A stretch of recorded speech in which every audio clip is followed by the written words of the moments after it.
Article 8 de la Loi Informatique et Liberté. La Commission nationale de l'informatique et des libertés est une autorité administrative indépendante. Elle est l'autorité de contrôle national au sens et pour l'application du règlement, UE 2016/679 du 27 avril 2016. Elle exerce les missions suivantes.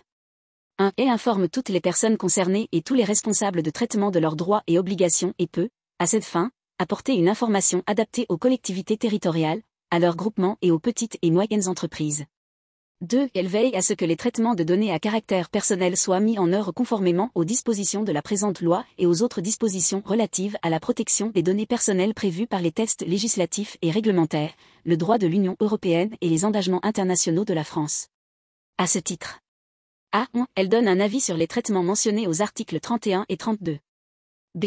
Elle établit et publie des lignes directrices, recommandations ou référentiels destinés à faciliter la mise en conformité des traitements de données à caractère personnel avec les textes relatifs à la protection des données à caractère personnel et à procéder à l'évaluation préalable des risques par les responsables de traitement et leurs sous-traitants. Elle encourage l'élaboration de codes de conduite définissant les obligations qui incombent aux responsables de traitement et à leurs sous-traitants, compte tenu du risque inhérent au traitement de données à caractère personnel pour les droits et libertés des personnes physiques, notamment des mineurs. Elle homologue et publie les méthodologies de référence destinées à favoriser la conformité des traitements de données de santé à caractère personnel. Elle prend en compte, dans tous les domaines de son action, la situation des personnes dépourvues de compétences numériques et les besoins spécifiques des collectivités territoriales, de leurs groupements et des micro-entreprises, petites entreprises et moyennes entreprises. C. En concertation avec les organismes publics et privés représentatifs des acteurs concernés, elle établit et publie des règlements types en vue d'assurer la sécurité des systèmes de traitement de données à caractère personnel et de régir les traitements de données biométriques, génétiques et de santé.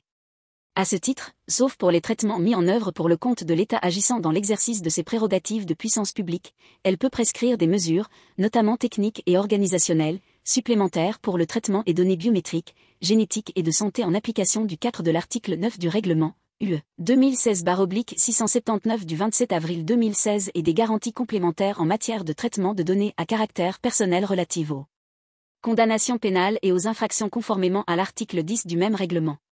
D. Elle traite les réclamations, pétitions et plaintes introduites par une personne concernée ou par un organisme, une organisation ou une association, examine ou enquête sur l'objet de la réclamation, dans la mesure nécessaire, et informe l'auteur de la réclamation de l'état d'avancement et de l'issue de l'enquête dans un délai raisonnable, notamment si un complément d'enquête ou une coordination avec une autre autorité de contrôle est nécessaire.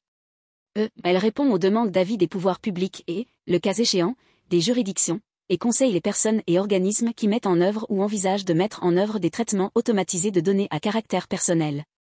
F. Elle donne avis sans délai au procureur de la République, dans les conditions prévues à l'article 40 du Code de procédure pénale, lorsqu'elle acquiert connaissance d'un crime ou d'un délit, et peut présenter des observations dans les procédures pénales, dans les conditions prévues à l'article 41 de la présente loi. G. Elle peut, par décision particulière, charger un ou plusieurs de ses membres ou le secrétaire général, dans les conditions prévues à l'article 19 de la présente loi, de procéder ou de faire procéder par les agents de ses services à des vérifications portant sur tout traitement et, le cas échéant, d'obtenir des copies de tout document ou support d'information utile à ses missions. H. Elle peut décider de certifier des personnes, des produits, des systèmes de données ou des procédures aux fins de reconnaître qu'ils se conforment au règlement, UE 2016/679 du 27 avril 2016 et à la présente loi. Elle prend en considération, à cette fin, les besoins spécifiques des collectivités territoriales, de leurs groupements et des micro-entreprises, petites entreprises et moyennes entreprises.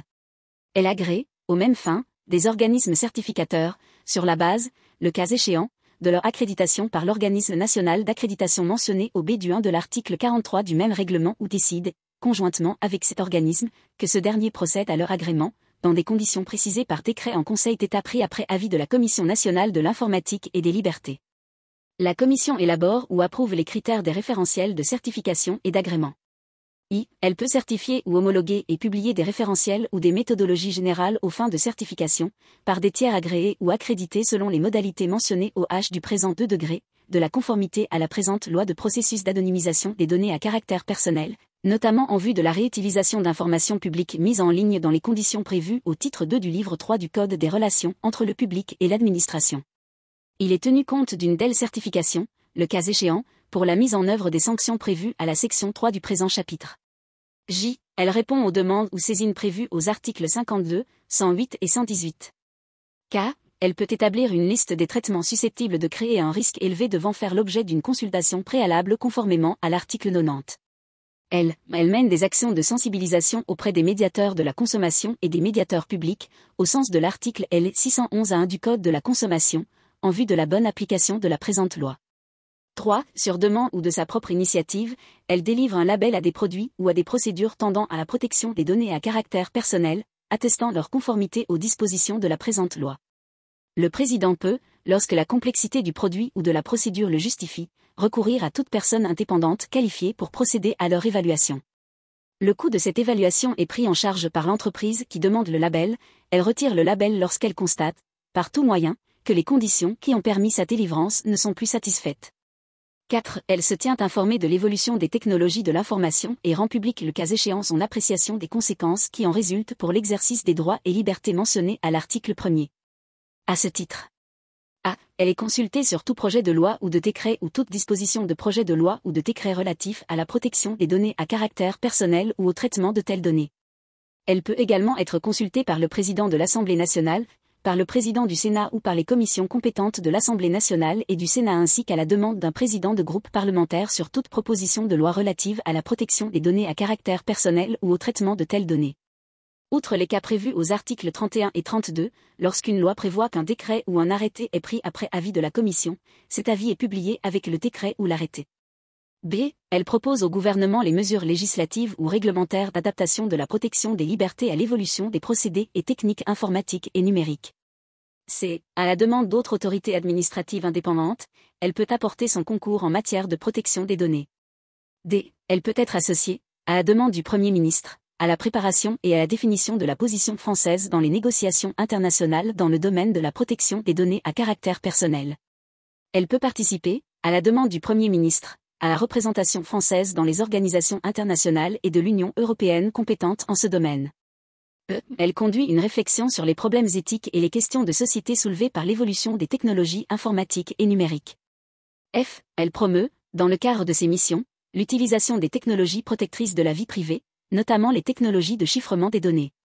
5. Elle peut présenter des observations devant toute juridiction à l'occasion d'un litige relatif à l'application de la présente loi et des dispositions relatives à la protection des données à caractère personnel prévues par les textes législatifs et réglementaires, le droit de l'Union européenne, en particulier le règlement UE 2016/679 du 27 avril 2016, et les engagements internationaux de la France. 2. Pour l'accomplissement de ces missions, la Commission peut procéder par voie de recommandation et prendre des décisions individuelles ou réglementaires dans les cas prévus par la présente loi. La Commission présente chaque année au Président de la République et au Premier ministre un rapport public rendant compte de l'exécution de sa mission.